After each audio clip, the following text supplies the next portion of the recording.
Let's make a Star Wars Lego cake. I start by making the frosting, which is cookies and cream, so I mash up Oreos and then add my vanilla buttercream. This frosting is absolutely delicious. It is my kryptonite. I need to get it inside the cake as quickly as possible so I don't eat it all. The birthday boy has chosen vanilla cake for the bottom tier and then chocolate cake with the cookies and cream buttercream for the top tier.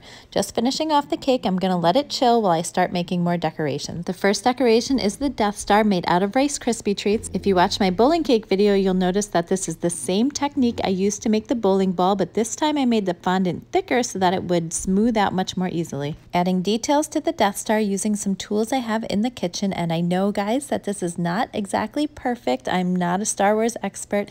Also, it would be way too hard to make all the details, but the idea is to give it the look of the Death Star. A little silver luster dust to give it a metallic look, and it's done.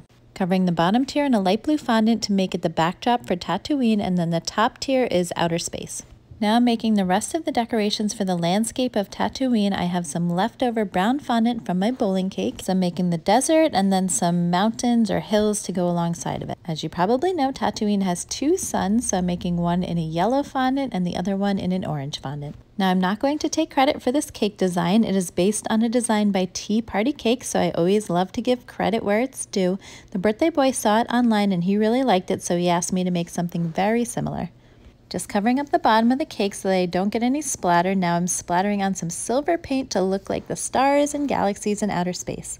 Adding on the two suns for Tatooine, and now I'm also going to add on the Death Star on the top of the cake so it looks like it's in outer space. Now adding on the figurines, we have Chewbacca, Han Solo, R2-D2, Darth Vader, Stormtrooper, and then I need to add a little more space. I think that's Princess Leia and Luke Skywalker, but he does have a beard, so I'm not 100% sure. Now adding the birthday boy's name and age, painting that silver, and one more thing I have to add, the Millennium Falcon, of course. We can't have a Star Wars cake without that on it.